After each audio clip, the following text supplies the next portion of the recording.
وها. طب ابسط حاجه ان انت مش ضروري تقودهم، ما تبقاش ضدهم، ما تخدعهمش. بمناسبه تقودهم وما تبقاش ضدهم يا دكتور علاء، حضرتك كنت من اكثر الناس من اللحظه الاولى لحضور الدكتور محمد البرادعي الى القاهره، كنت في استقباله في المطار، وكان له دلاله كبيره قوي. انه انا بعتبر الحقيقه انه اشهر اتنين في مصر على مستوى العالم الان هو دكتور محمد البرادعي ودكتور علاء الاسواني. شكرا. يعني انت الاديب المصري العالمي بالمعنى الحرفي للكلمه. مش اقل من 6 اشهر في السنه انت متواجد بره، ما بين ندوات، ما بين امسيات، توقيع طبعات جديده، ترجمات لرواياتك. فحضورك هائل ورائع في العالم كله، واسمك يعني معتمد في كل الصحافه الدوليه كاديب مصري كبير وعالمي. فكان انتظارك لمحمد البرادعي له دلاله اخرى، انه هذا الشخص بهذا الثقل علاء الاسواني في استقبال شخص اخر في ثقل واهميه دوليه.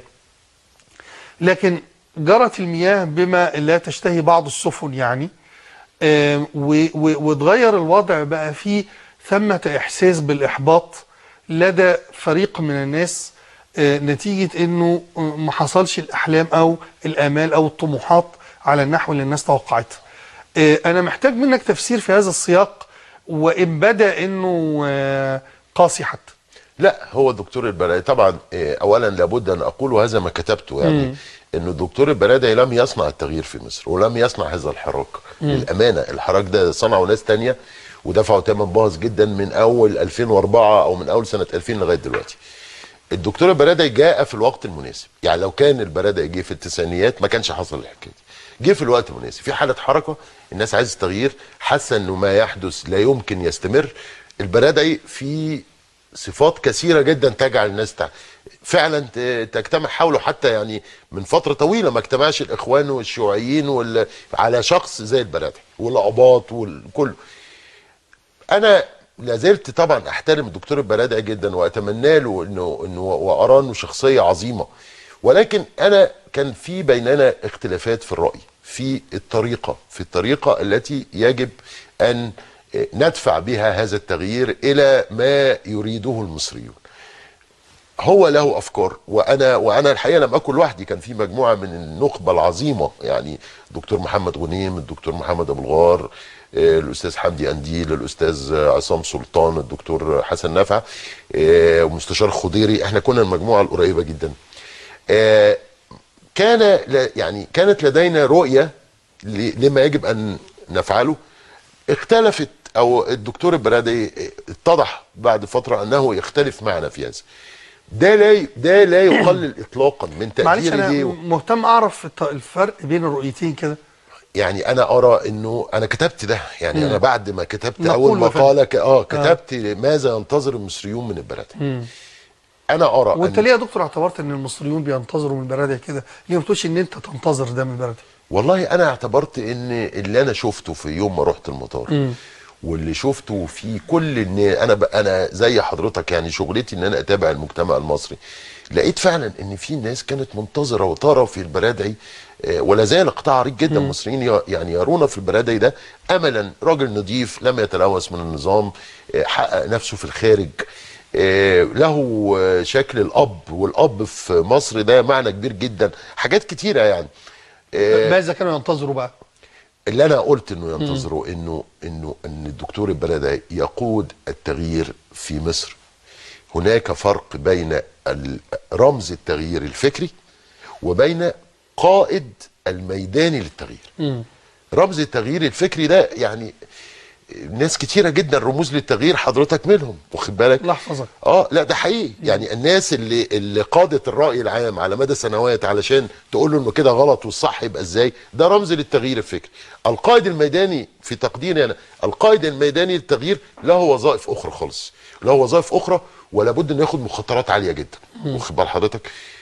وكان مش انا بس، ده كان راينا كلنا انه يعني لابد من نقود مسيرات اكتر، النزول للشارع اكتر، يعني حاجات كتيره، مجموعه من الحاجات. الدكتور البرادعي لم يجد ان ده وقتها مناسب يعني. بس يا دكتور انا هنا بتساءل، دكتور البرادعي بلا خبره سياسيه سابقه، وكل الرموز القيمه العظيمه الرفيعه ذات المكانه السامقه اللي حضرتك من بينها ومن نجومها يعني برضه ما عندهاش الخبره السياسيه السابقه في المجال ده.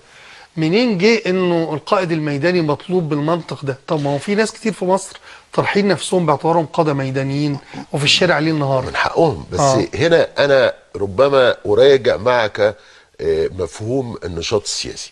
لانه لما تقول اولا، هي ترجع كما حضرتك عارف هي كلمه مترجمه من اكتيفيست، يعني ناشط سياسي هو واخد بالك. لما ابقى انا ناشط سياسي لازم يكون في مجال سياسي. انا مش ممكن ابقى قائد عربيه ومفيش سكه اصلا ومفيش عربيه، واخد بال حضرتك. فلما تقول ناشط سياسي في اي حته او رجل سياسه يبقى لازم يكون في برلمان وفي انتخابات وفي ديمقراطيه، وبالتالي انا لما اقول انا بوليتيشن او راجل سياسي يبقى مفهوم ان انا راجل اعمل بالسياسه عشان اتولى منصب يمكنني من تنفيذ السياسات التي ادعو اليها. عظيم. احنا مش بصدد، في تقديري انا مش بصدد عمل سياسي اطلاقا. احنا بصدد عمل وطني يشبه الى حد كبير تحرير الوطن. تحرير الوطن من الاستبداد ومن اجل اقامه الديمقراطيه. وبالتالي موضوع التحرير ده بقى تختلف فيه المعايير. يعني ما هياش فكره ان انت خبرتك السياسيه اللي بتفرض نفسها، لا، هي قدرتك على واستعدادك للتضحيه من اجل هذا التحرير. وده اللي حصل في تاريخ مصر دايما. صحيح. ده كان الخلاف الرئيسي. يعني انت حضرتك بتتكلم عن التحرير الديمقراطي بالظبط، مش التحرير الوطني. لا، تحرير مرحله التحرير الديمقراطي. يعني انت ومن ثم ما تقوليش انا سياسي ولا لا، قول انا وطني ولا لا. هل تعلم يعني يعني عايز اقول لحضرتك ان هناك موسوعات كثيره جدا تعرف الاحتلال بدون الرجوع لفكره انه اجنبي، جنسيته.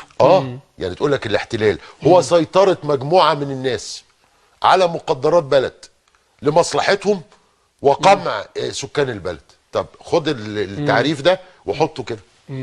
مطبق حرفيا. بالظبط. فيعني الاحتلال مش بالضروره يبقى احتلال من الانجليز ولا ومن ثم مش محتاج بقى تبقى راجل سياسي او ناشط سياسي، محتاج تبقى راجل وطني بس ديمقراطي وعندك استعداد وعندك رؤيه وعندك مصداقيه. ومن ثم ده كان يتوفر في البرادعي ولا زال يتوفر، ولا يزال بطبيعه ولا زال يتوفر. واخد بالك. انما احنا يعني وجهات نظرنا كانت مختلفه. الدكتور محمد البرادعي له ايقاع مختلف، واخد بالك. قد يكون، واتمنى والله بمنتهى الامانه ان هو اللي يبقى صح وان احنا نبقى غلط. اتمنى هذا من قلبي يعني، واخد بالك. انما هو ده بالظبط اللي حصل.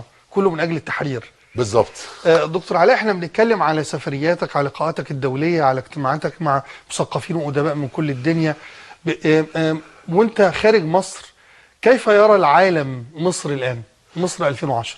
طبعا العالم يعني هناك فرق بين المصريين وبين مصر. يعني مصر لانه طبعا هذا الخلط كما تعلم وكما كتبت حضرتك هو بتتعمده الحكومات الاستبداديه. يعني فكره انه اذا هاجمت الحكومه او رمز الدوله او كده تبقى هاجمت مصر، ودي حاجه غريبه جدا. يعني اختصار البلد في شخص. صحيح. انما المصريون طبعا مبدعون جدا، وده بيخلي الواحد يزعل اكتر. يعني انت ده المصريون في الخارج. في الخارج يعني انا بتكلم على كيف يرى العالم هذا الوطن اللي اسمه مصر، مجموعه السكان اللي اسمهم مصريين. الغرب ينقسم الى حكومات غربيه معظمها للاسف لديها رؤيه استعماريه. طبعا الموضوع له علاقه باسرائيل ايضا. لا تريد الديمقراطيه في العالم العربي. يعني انا اقول هذا الكلام واستطيع ان ادافع عنه. الحكومات الغربيه لا تريد في معظمها، غالبا لا تريد. لا، كلها الحقيقه معظمها. مهما دلنا على حكومه، قول لي حكومه اوروبيه واحده عايزه مصر تبقى ديمقراطيه مهما قالت ومهما عادت ومهما ادعت ومهما قالت حقوق الانسان وكل الكلام ده كلام ده كمان ما بتقولش يا دكتور. ده تسمع ساركوزي وهو بيتكلم عن مصر، يعني بتتعامل مع واحد فعلا نابليون بونابرت. بيتكلم عن انا قلت هذا الكلام في فرنسا، بيتكلم عن ولايه له خدها 3 سنين، يعني انه كانه حاكم الجزائر في القرن 19 بالظبط كده. اتكلمنا بهذا الشكل بالظبط. فالفكره ليه؟ عده اسباب. اولا انه